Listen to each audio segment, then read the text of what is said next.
Let me officially begin and kick off the last of our Combustible webinar series for 2023. We're very excited to have you all join us. I am presenting today with my esteemed colleague, Bita Lascari, who is with me, and you can all see her on screen for now.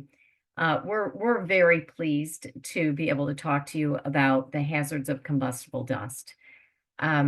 Combustible dust is I was trying to think of a good analogy before this webinar, and I couldn't really come up with one. I thought about carbon monoxide. It's known as the silent killer.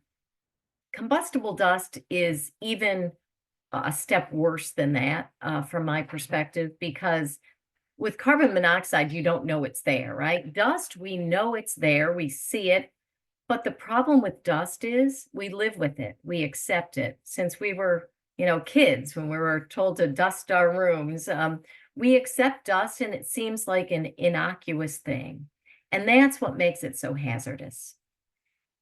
It causes some of the most severe and tragic incidents that we see in industry, in numerous industries. And I know a number of participants today are from the industries where combustible dust is a serious hazard. So we take it very seriously.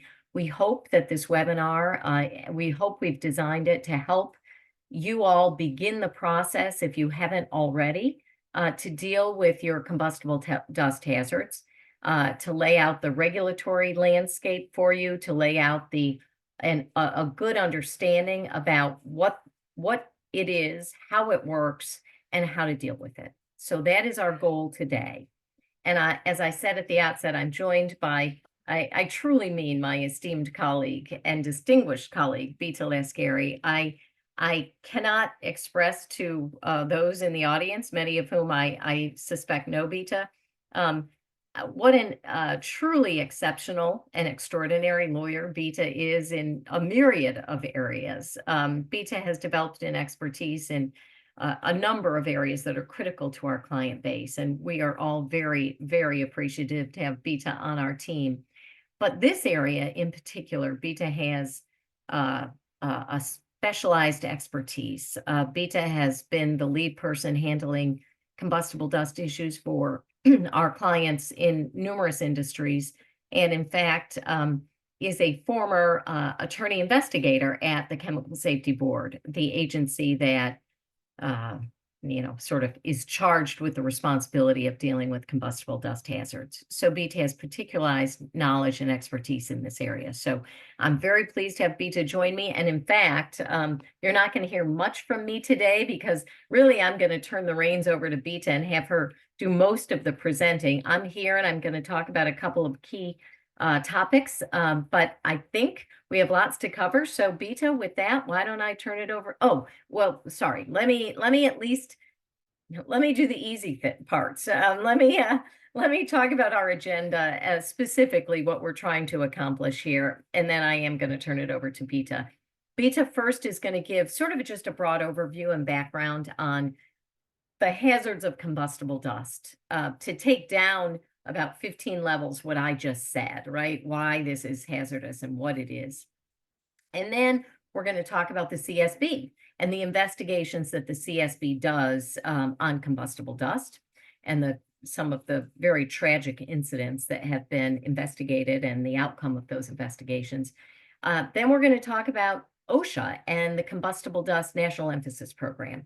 You will learn, if you don't know already, OSHA doesn't have a standard, a combustible dust regulatory standard on the books. However, that doesn't mean that they don't enforce in this area. We're going to talk about that.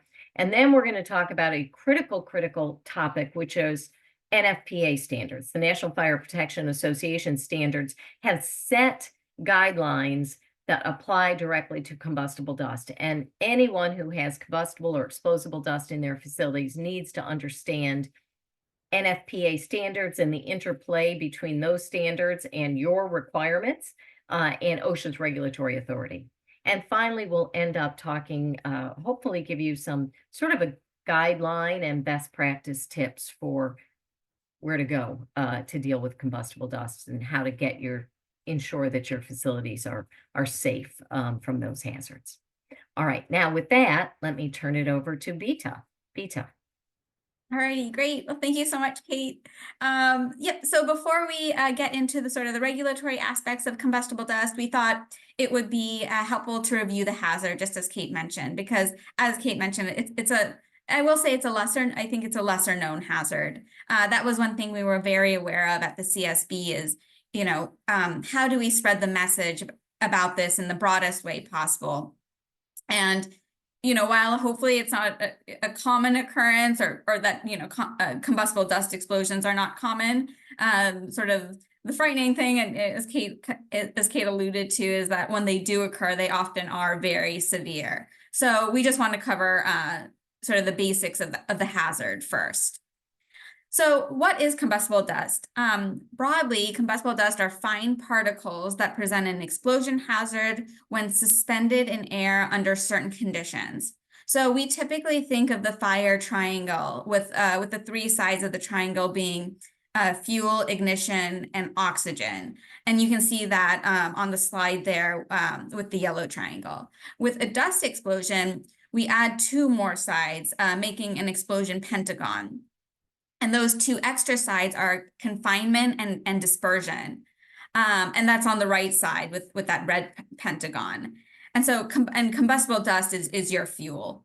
And we'll get into this in later slides, but basically the triangle and the pentagon are helpful because in considering prevention methods, what you want to do to avoid a fire or a dust explosion is eliminate one of the sides, right? So if we can eliminate all ignition sources, we would not have a fire or a dust explosion for the matter. And with a dust explosion, if we eliminate the possibility of dispersion, dust getting lofted in the air, that should eliminate the explosion hazard.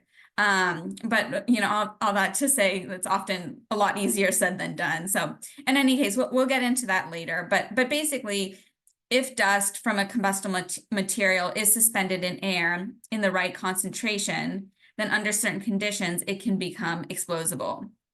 And even materials that do not burn in larger pieces, like aluminum or iron, given sort of the right conditions, can be explosible in dust form. So all to say, kind of the existence of the hazard is very sort of condition specific. So if we're talking about explosions, how do they occur? Well, dust explosions can either be primary or secondary. A primary dust explosion is the first explosion, as the name suggests, and occurs when a dust suspension within a container, room, or piece of equipment is ignited and explodes. A secondary explosion occurs when dust accumulated on floors or other surfaces is lofted and then ignited by the primary explosion. So the blast wave from the secondary explosion, that can cause accumulated dust in other areas to become suspended in air, which may generate additional dust explosions. So, depending on the extent of dust deposits, a weak primary explosion can cause very powerful secondary dust explosions. And it should be noted that the initiating event for a secondary dust explosion might not even be a dust explosion at all. A number of incidents, and we'll get into this when we talk sort of more about CSB, have occurred where the secondary dust explosion was initiated by events that were not themselves dust explosions.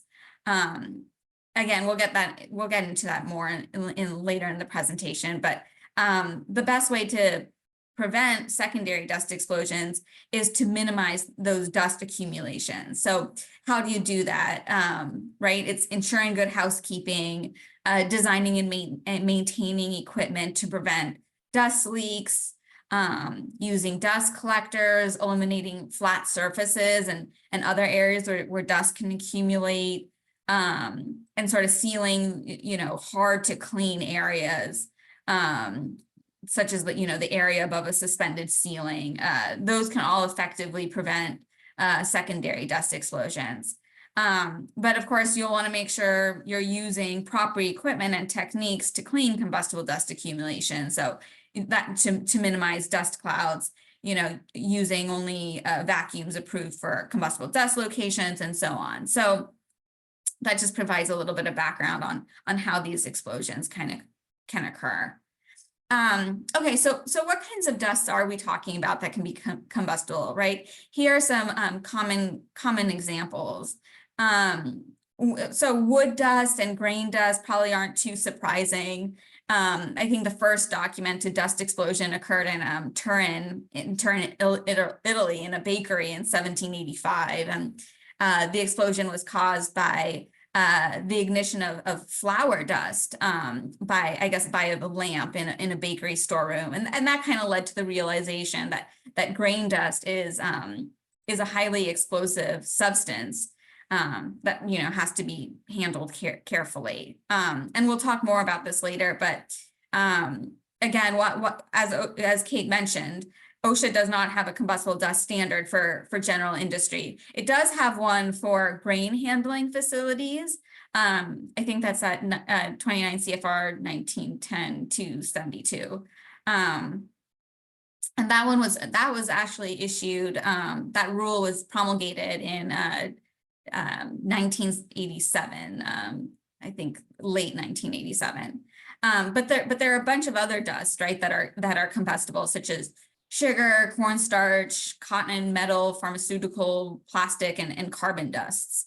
So in identifying the potential hazard and sort of conducting a hazard assessment, we'll encourage you to think broadly, right? And again, we'll get into this a little bit later, but I think a good first place to look, at least, is your safety data sheets, your SDSs. As y'all may know, the SDS requirement, at least to develop them, so this comes from OSHA's HAZCOM standard, and it's a requirement for manufacturers and importers. But basically, some background on combustible dust and SDSs, because it is a little interesting.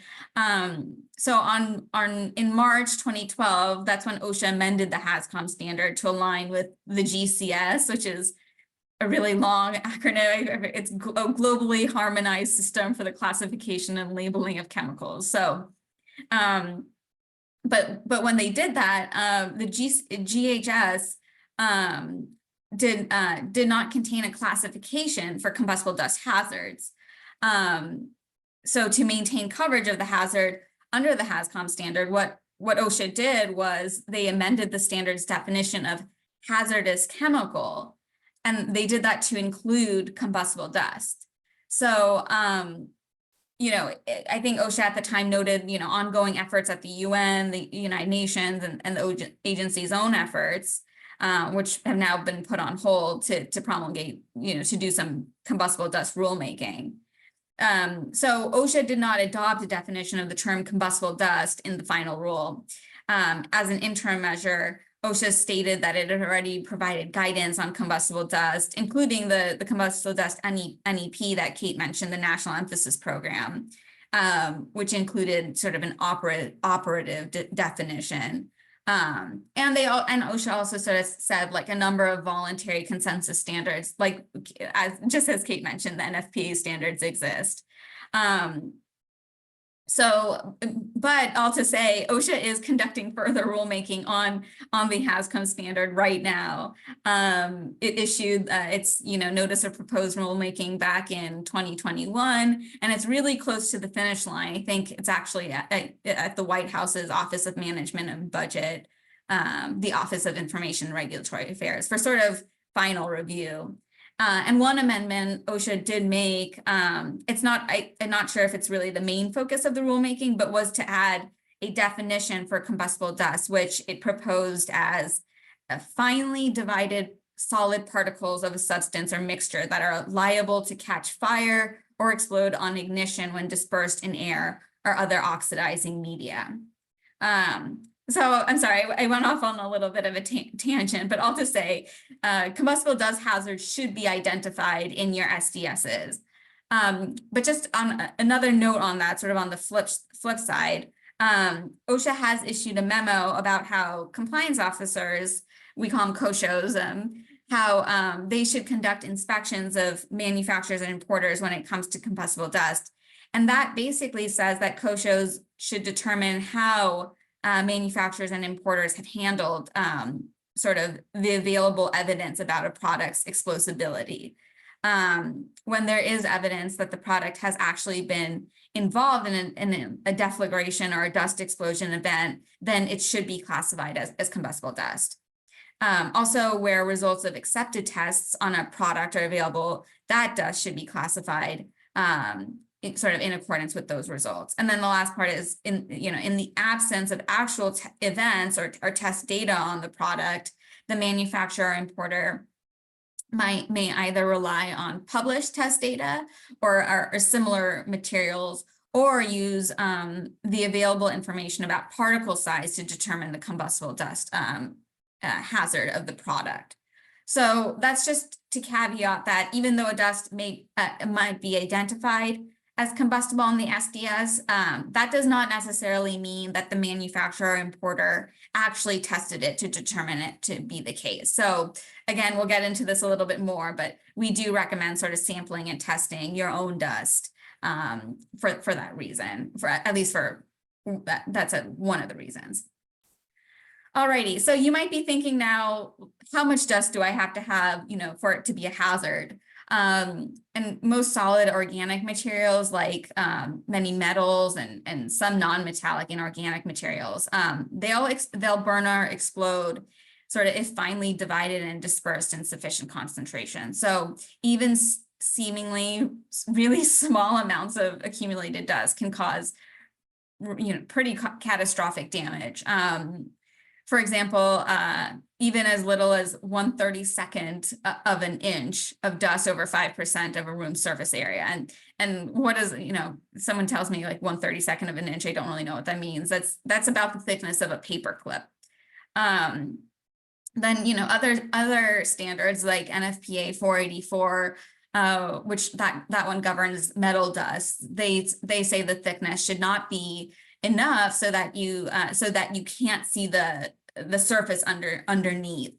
And one trick about that is sometimes the dust is gray and maybe you've got a gray or silver surface, right? And you might want to consider painting the surface a different color so you can more easily keep track. Again, if the dust is combustible, whether you can actually see the surface underneath. Other ways to determine whether there might be a problem is if you see combustible dust is suspended in air. An ignitable dust concentration is light being obscured at 6 to 9 feet in front of you. So OSHA has a publication for firefighting precautions at facilities with combustible dust, for example, and it includes that rule of thumb, the 6 to 9 feet. Again, if the dust cloud totally obscures obscures a light source at a distance of 6 to 9 feet, then treat it as if it's in the explosible range. And in that firefighting precaution guidance, they say even consider evacuating. All right, so we talked a little bit about this, but basically combustible dust hazards can be present in a really broad spectrum of industries, including food, right? And that's like candy, sugar, spice, starch, flour, feed, grain, tobacco, plastics, wood, paper, pulp, rubber, pesticides, pharmaceuticals. I mean, the list can go on. And you'll see here, this is from 1980 to 2006, the CSB created this, and 24% of incidents were in food production, and then 15% in lumber and wood products. So those are maybe typically maybe a little bit more obvious combustible dust, but there were also still 12% in chemical manufacturing and 8% in primary metals and rubber and plastics and electric services. So definitely a very broad spectrum of industries. And just to extend this out a little bit, so that was those were incidents that stopped at 2006. So the CSB developed the graph here are they put together numbers since 2006, ending in 2017. And again, we had the larger number of incidents occurring in food products and lumber and wood products, but also quite a few in metal industries as well. So again, the hazard is really not limited to one industry or the other. Alrighty, so with that, let's get to the CSB's work on combustible dust, including some of its investigations. But just to step back a little bit, what is the CSB? I certainly have fond memories and being at the agency. But one question we did get a lot was, what is the CSB? So anyway, more formally, it's called the Chemical Safety and Hazard Investigation Board, and they're an independent non-enforcement agency that conducts root cause investigations of chemical accidents at fixed facilities. And you might be thinking, what does that mean? What does it mean to be independent? And while I was at the CSB, I used to get this asked all the time, sort of like, what department are you under? Are you Department of Labor or EPA? And my answer would always just be, no, none of them. We're independent. We're not sort of tied to another agency. And Congress sort of did that on purpose. Congress designed the CSB that way, so that its investigations could focus on reviewing the effectiveness of current regulations. One thing the CSB will almost always do after their field work is ask, are there any regulatory gaps here? Or if is there a regulation, but is it unclear? How could this event have happened under this current regulatory scheme? So those are the types of things the CSB will look into, and that was a large part of what I did during my time there. And Congress recognized that. So if the CSB was tied to OSHA or EPA, it would be a little harder, right, for the agency to look at OSHA's or EPA's standards objectively. So that's why it was created, to be independent. Another important characteristic about the CSB is that it's non-regulatory. So they don't issue fines or citations. They make safety recommendations to a broad audience. So to facilities, to regulatory agencies, trade associations, labor groups, and others. CSB, the agency, is always looking to make sort of the broadest safety impact it can. So there's really no limit on who the CSB might make a recommendation to. And there's no penalty for not following a recommendation, but the CSB does track its recommendations very meticulously. They have a whole recommendations department that basically does that. And I think right now the CSB has made about 950 recommendations, and they've closed about 85% of those. So it's a pretty high rate.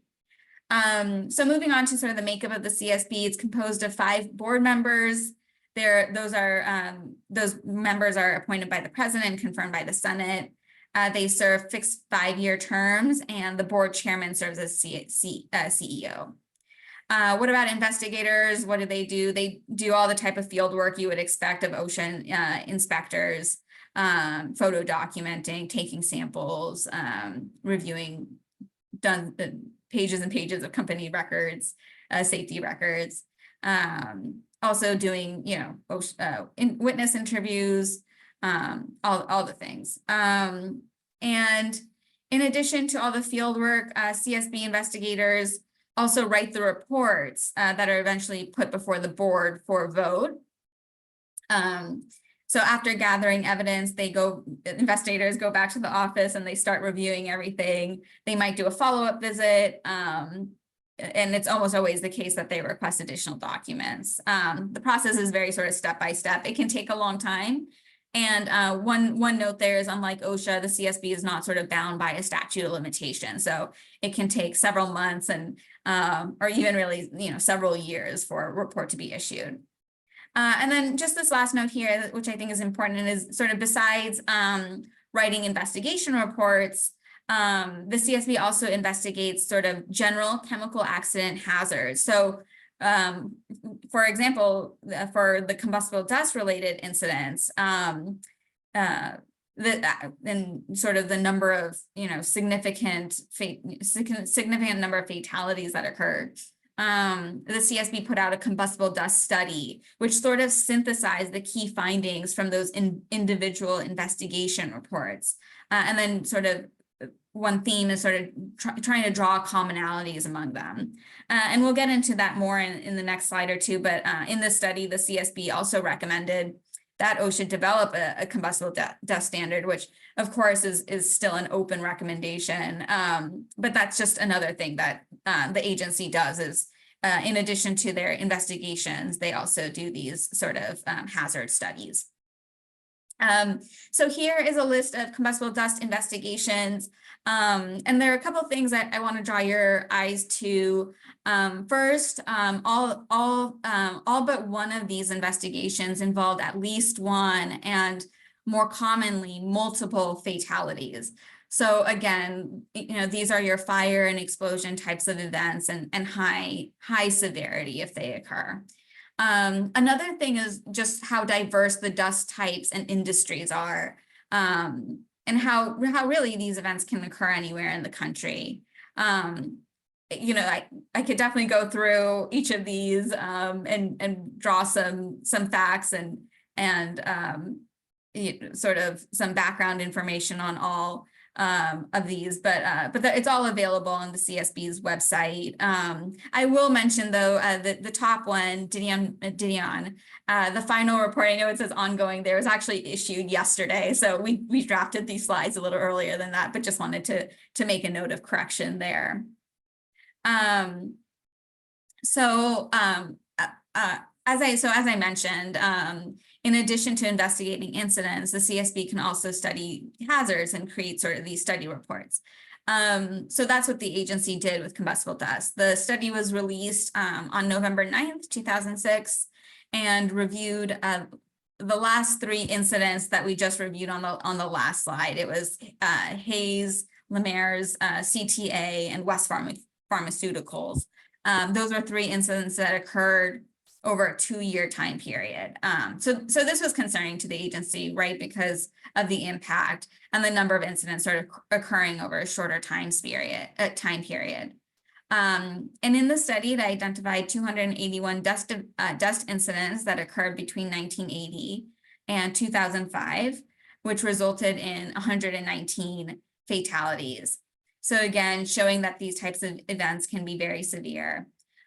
In particular, the CSB issued 5 recommendations to OSHA, but one of them, again, was issuing a standard on combustible dust for general industry. The CSB said OSHA should base the standard on NFPA, those National Fire Protection Association standards, including NFPA 654 and 484, which we'll get into more later. But that's what the CSB recommended so far as how OSHA should go about developing the standard. They also recommended that the following that these types of elements be required. It'd be a hazard assessment, engineering controls, housekeeping, building design considerations, explosion protection, operating procedures, and worker training. So again, obviously, this is still an open recommendation. And since 2006, the CSB has conducted 5 more investigations, which were the top 5 that were on that slide, the previous slide. I think it was Imperial Sugar, AL Solutions, Haganese, US Inc., and Didion. And those resulted in 27 fatalities. So this is just a slide that sort of puts everything together. The CSB's combustible dust investigations, as well as OSHA's rulemaking activities on the standard for general industry. So you'll see the investigations, the CSB investigations in blue at the top of the timeline, and then OSHA's activity in green at the bottom. And there's a little call out box too in red indicating the CSB's combustible dust study. So the CSB has issued at least 4 recommendations to OSHA calling for the issuance of a comprehensive general industry standard for combustible dust. And combustible dust was actually the board's first what they call sort of driver of critical chemical safety change. you can kind of think of those as the CSB's advocacy priorities. And as far as OSHA is concerned, so OSHA started the rulemaking process, but it's been on pause for quite some time, and was actually withdrawn on March 30th, 2017. But some of the steps OSHA took, included on October 21st, 2009, they issued an advance notice of proposed rulemaking. And then sort of throughout 2009 all the way to 2014, sort of holding these stakeholder meetings. I think there was one on December 14th, 2009 in DC, another one February 17th, 2010 in Atlanta, Georgia, and then one on April 21st, 2010 in Chicago. And then actually on May 31st, 2011, after convening sort of an expert forum, there was this summary report that was issued. So obviously one thing, and we'll get into this later too, but obviously there's a lot of technical detail associated with this hazard. But that's honestly sort of where things started to trail off. We call it the SBREFA panel phase, but SBREFA stands for Small Business Regulatory Enforcement Fairness Act. That was postponed several times. And then in February 2016, that's when OSHA actually downgraded the rulemaking from the pre-rule stage to long-term action, sort of meaning it went on the back burner, right? So, and again, I think it was March 30th, but in March 2017, that's when OSHA sort of officially withdrew its rulemaking proposal. And OSHA said that was because of resource constraints and sort of other priorities. And that's where things stand on the rulemaking front. But again, just because things sort of trailed off on the rulemaking front, that by no means am I suggesting that OSHA does not enforce in this area. It's certainly the opposite. And OSHA sort of has this NEP, which allows it through the doors. Right, as you all know, these programmed inspections allows OSHA sort of to come through the doors without any kind of initiating event, like a reportable incident or an employee complaint. You get, Kate and I use this analogy a lot, but it's sort of like picked out of a hat. You have to be within the sort of the purview of the NEP. There's these appendices that sort of list by NAICS codes, which types of establishments would be subject to an NEP inspection. But again, it's sort of OSHA just can kind of show up. And I guess with that, I think I'll pass it to Kate to discuss the NEP. Yes, all right. Well, thank you so much, Bita. Thank you very, very much. I hope the participants are finding this helpful so far. Let me spend just a couple of minutes on OSHA's NEP. As Bita just described, it really truly is like, having your name picked out of a hat. Only usually when your name's picked out of a hat, you're the lucky one, you're the winner. When your name's picked out of a hat, especially this hat, it does not mean you're the winner. It means that OSHA has identified your company for a combustible dust national emphasis program inspection. These inspections are incredibly complicated, very technical, very comprehensive. So this is not like OSHA showing up after say an employee complaint or an OSHA incident, and they come in, do a site walkthrough that takes, an hour or two, follows up with some interviews and some document requests. This is weeks, months long activity at times. So you don't want to be pulled out of a hat, but you may be, right? Because as Bita explained, and as probably many of you know, how the National Emphasis Program works for not just this emphasis hazard, not that just this hazard, but for any, each area office has a list of covered entities by NAICS code typically. And those are in a, randomized, and I don't really think it's a hat. I think it's a computer, but they pull up randomly a company's name. OSHA will show up and that will begin the combustible dust hazard inspection under the National Emphasis Program. One note, this is sort of a best practice.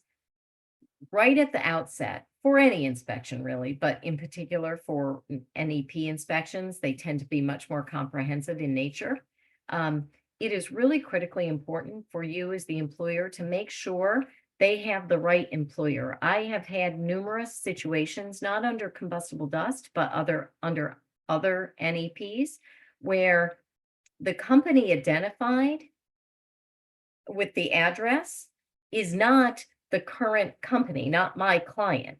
But before I get involved, the company, the employer, has let them in the door, maybe because the name of the company is the entity from which my client bought its facility. So it's a predecessor company, and the current company believes, oh, well, I guess they have the right address, so they get to inspect us. And that is not necessarily the case.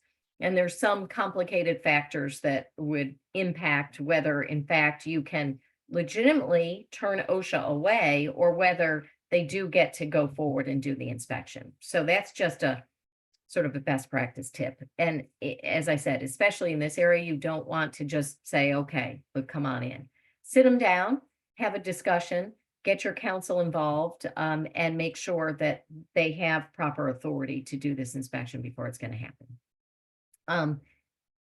Beta mentioned, and I'm just going to emphasize that OSHA, as the last slide showed you, does not have a standard on the books, right? So they rely on this National Emphasis Program to do their enforcement.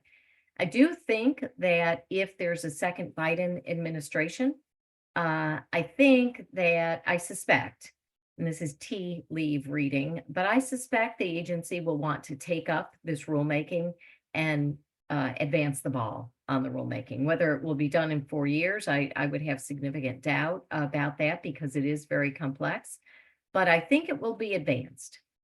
And, there are pros and cons to having a rule on the books.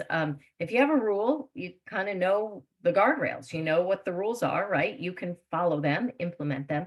On the other hand, if OSHA gets the rule wrong, and they require things that, are nonsensical, it's tough. So anyway, we of course monitor OSHA's activity in this area very, very carefully. And of course, anytime you want to know where they are, just, give us a buzz.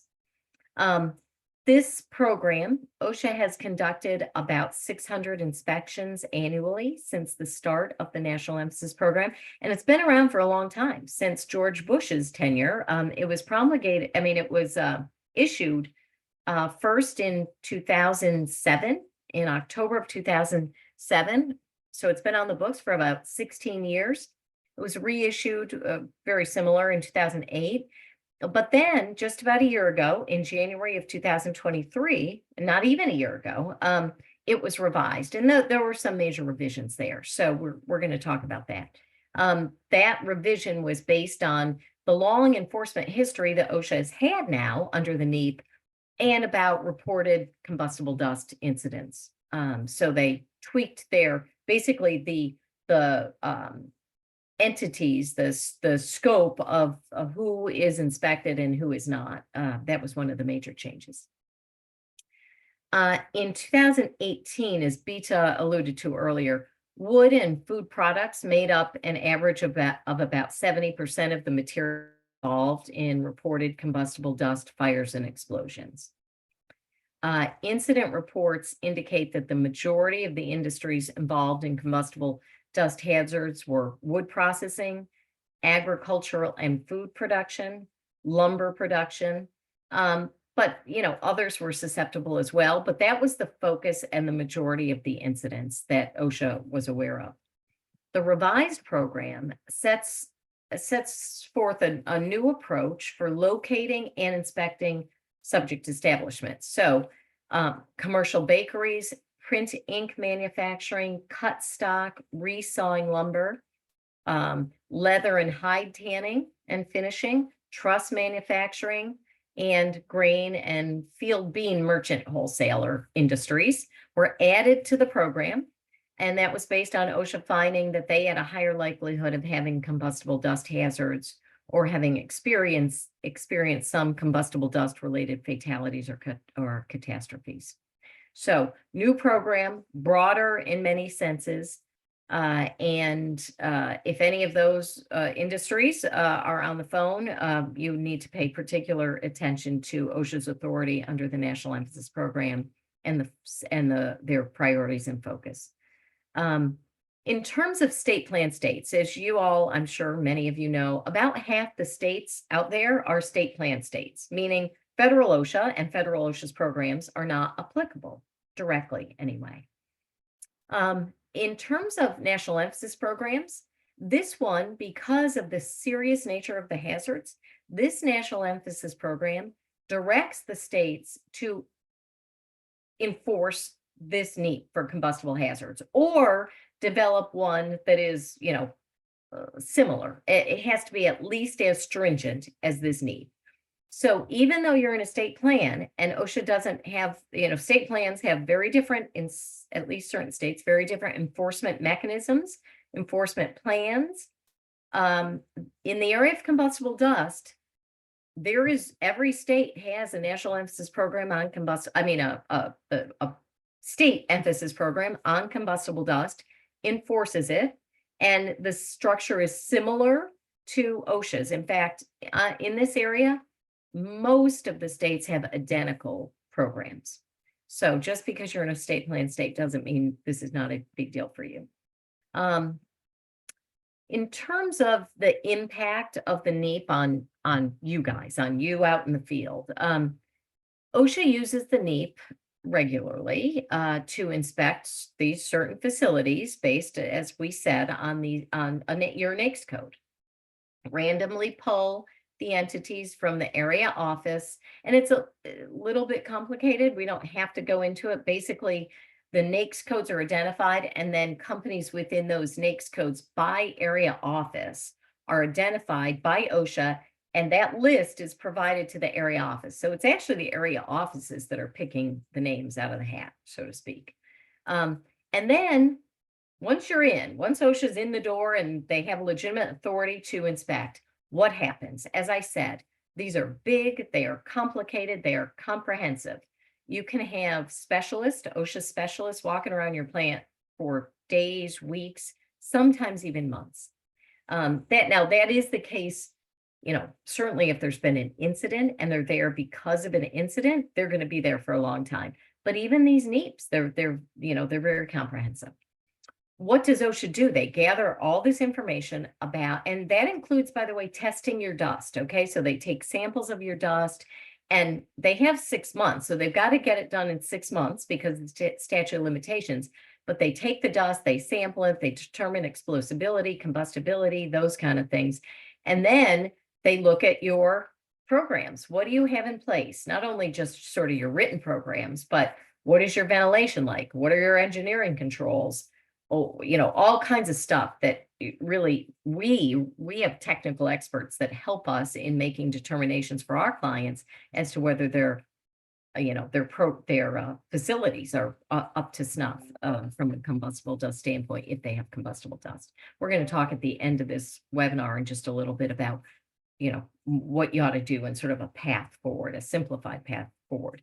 But the areas that OSHA, the authority that OSHA has to issue citations if they find what would be from their standpoint non-compliance. The general duty clause, section 5A1, the umbrella clause that gives OSHA authority to cite for combustible dust hazards. Okay, but that's not it. They have cited combustible dust hazards under walking, working surfaces, which includes requirements for housekeeping, material handling and storage, for issues associated with housekeeping and storage areas, the ventilation standard, PPE standards, fire protection, PPE, electrical standards, power industrial truck standards, safety signage standards, HAZCOM standards, egress standards, fire prevention standard. So, and others, those are sort of the main one, but there are others. So it isn't even just a general duty clause citation that you have that OSHA can rely on under certain factual circumstances to cite a combustible dust hazard. Regarding the use of the general duty clause in particular, because I believe, and Beta probably knows this, I believe well, I don't even know. I was going to say the majority of combustible dust citations have been issued under the general duty clause, but I'm not sure that's true. If Beta, if you have some knowledge about that, pipe in here. But what I want to say is for those that are cited under the general duty clause, the way it works is what we're going to talk about next. And I want to get off the mic here soon and turn this back over to Beta because we're going to talk about NFPA standards. And OSHA relies heavily on the NFPA standards to prove their prima facie case that there was a general duty clause citation. So NFPA 654, for instance, the standard for prevention of fire and dust explosions from manufacturing and processing, handling combustible particulates. That is a standard a guidance document often relied on by OSHA to cite under the general duty clause. And just very quickly as a reminder, OSHA's got, to prove their case, any case under whatever standard, they've got 4 elements to prove.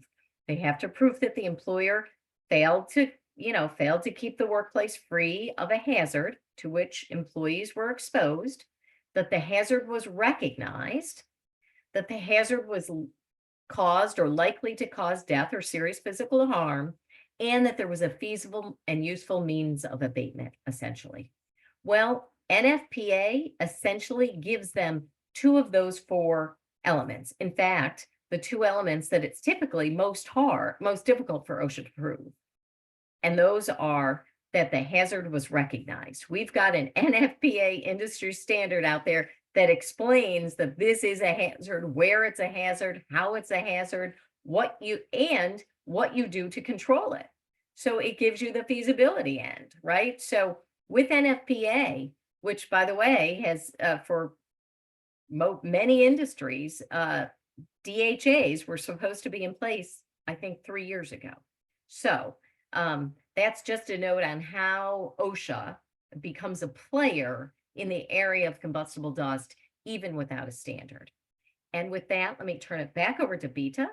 She's going to talk about NFPA, and then we're going to wrap it up. Great. Thank you so much, Kate. So yes, let's talk a little bit about applicable NFPA standards. So obviously, these are good voluntary consensus standards that employers should be encouraged to follow anyway, but certainly they carry maybe a bit more regulatory weight since, as Kate just mentioned, they are sort of that hook that allows OSHA to cite its general duty clause for combustible dust hazards. Okay, so I won't get into the specifics of each of these. This slide is really meant to just show the way the standards are currently written. And it's a bit of an intricate web, right? 652 is sort of your foundation standard. It's the fundamentals of combustible dust. And then you've got a bunch of standards based on sort of on the type of dust or industry. So 484 covers combustible metals. 655 is sulfur, 661 is agriculture and food processing facilities, 664 is wood processing and woodworking facilities. And then you have 654, which, as Kate mentioned, is really integral for the NEP, which is it's a bit of a catch-all sort of for everything else. And those standards sort of reference other standards like 33, the standard for spray applications, and 68, which is about explosion protection by deflagration venting. Also 70, which is your national electrical code. There's a lot of layers there, but there is a plan to consolidate all of this into one standard, and that would be NFPA 660. So I think that'll be really helpful to industry, to be honest, because there are just so many references to other standards right now, and it can be a little complicated. So this is really just meant to be a consolidation effort. To consolidate what's already kind of a complicated hazard. And that's expected to be published, I think, in 2020, so next year or 2025.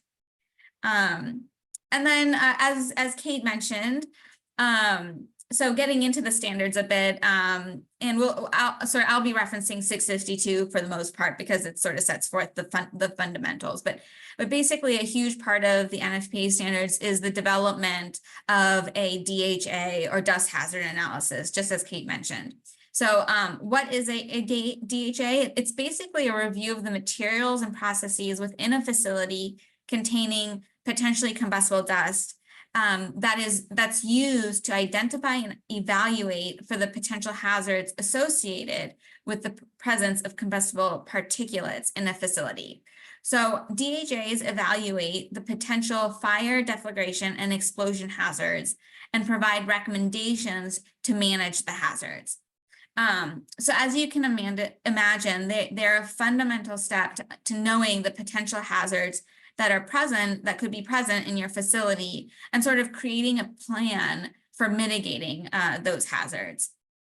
And just as Kate mentioned, sort of for existing processes, a DHA was to be completed by September 7th, 2020. So a little bit more on DHAs.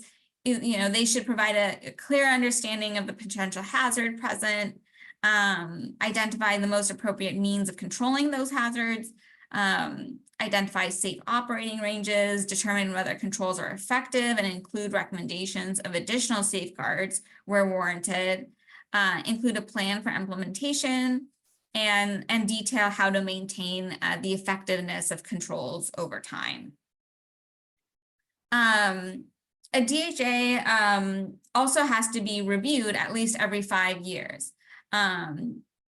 So that's important because, and what's important to say about a DHA is it's required upon you having a combustible or explosible dust, right? So I want to just make that really, really clear that if you don't have if you do some sampling and some testing and you find that your dust is not combustible, it's not explosible, then this DHA requirement does not fall on you.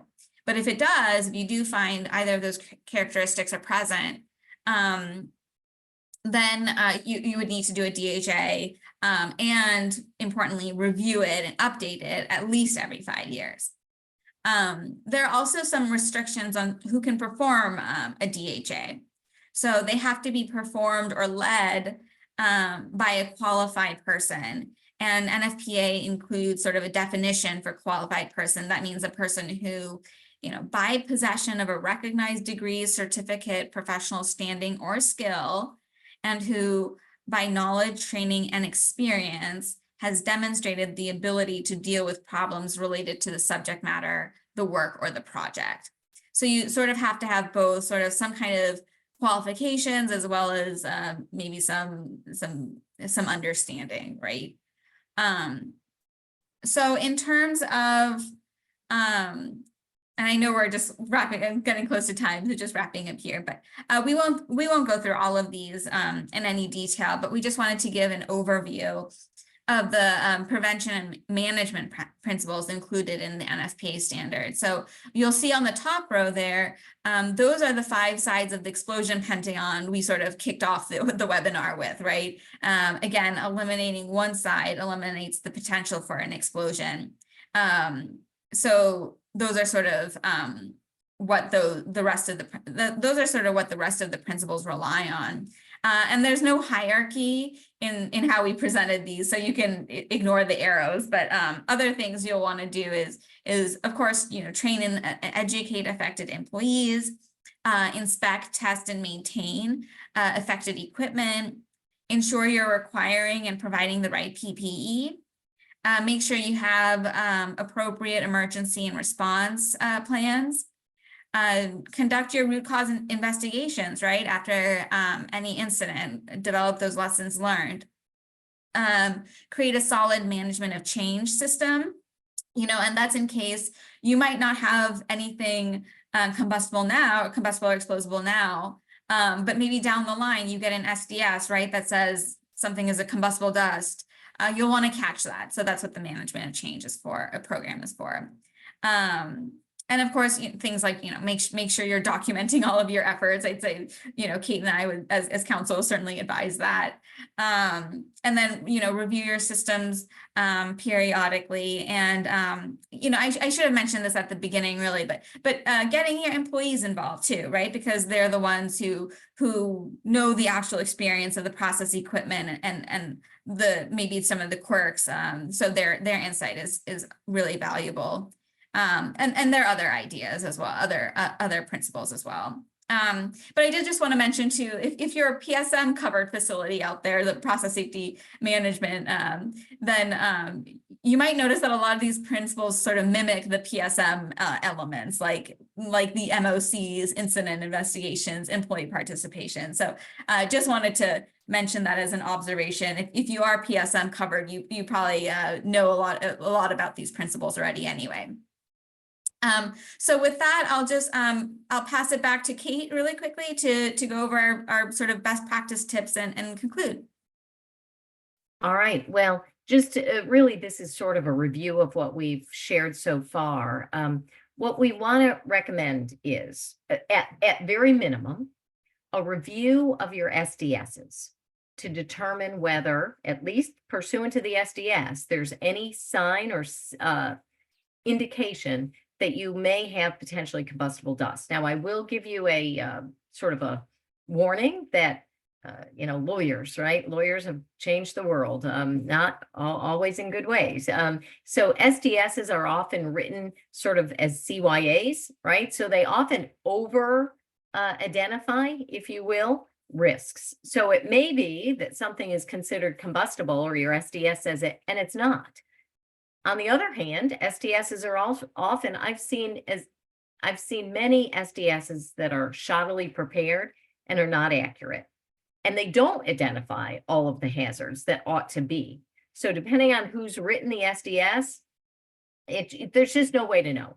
But at least it's a starting place, right? It's something to go by. If the SDSs indicate that any of the materials that you have on site, any of the chemicals on site are combustible or explosible, that's a warning sign that it's time to do something. And the something is you need to actually test this stuff that you've got on site. And the testing, every piece of this is so much more complicated than you would think it is, right? Dust.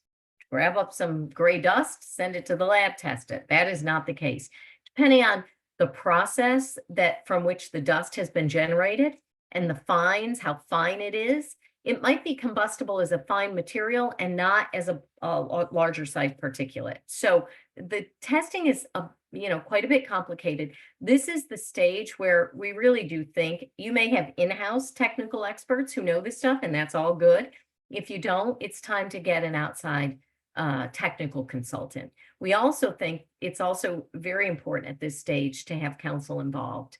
In-house counsel, outhouse counsel, anyone you want, somebody ought to be involved because there is, the very last thing legally, the very last thing you want to do is start down this process, identify combustible materials, explosible materials, and not get to the end, not have your DHA in place. Legally, that is a very bad situation you will be in. That is potentially anyway, a willful violation of a standard. Even more important, setting the law aside, the last thing you want to do is start this, identify that you've got some real hazards, and then let it go and something happens, right? You don't want to lose someone because you didn't get this carried through. So it's important to carry it through for real reasons to protect your employees and also legally. So you get the testing and the sampling done. And then, that's very complicated, Pmax values, MEI, KST values, all kinds of, trough tests. There's things that hopefully you on the phone won't have to worry about, but experts know how to do. We rely on outside experts all the time to help our clients through this process. And they're there are some experts that we can give you that are very, very good at this. Anyway, you get the testing. If it's not, if it's inert, if it's not combustible, explosible, all good. And I would recommend that we get something documented for you that says, I've tested and we're good. That's in your file for when OSHA shows up or if a fire, breaks out. After, if it is combustible or explosible, then what you want to do is then you want to move to, as Beta described, the DHA. Again, sounds simple, dust hazard analysis, not so much. But get with the help of outside consultants or lawyers. Sorry, my dog is making noises. Get a DHA developed. And that is really, I mean, it's complicated, but stepping back, it's pretty simple, right? You need to have a hazard analysis of what the hazards are associated with your dust and how to control those hazards. That's your Bible. That's your guidebook to tell you how to make sure your plant is safe. And, then you implement those recommendations. Not always easy, not always inexpensive, but much better than, letting them go. So with that, hopefully we didn't scare you too much. You're on this call. That means that you care about this. We're here to help you. Beta is an expert in the field. We have consultants that we work with. We're happy to connect you with them and work through and partner with you to make sure that you know if you have and deal with combustible or explosible dust at your facilities. So with that, let me say bid adieu on behalf of Beta, myself, and my entire Combustible family. Thank you so much for those of you who participate and listen in on our webinars. We're so pleased to have you. We're working with Eric and the team to develop our 2024 list. Maybe it's already out there, I'm not sure. We hope you can join us next year. But in the meantime, and anytime you want to reach us, email, call, text, we're around, sadly, 24/7 pretty much. So thank you very much and happy holidays to all. Bye-bye.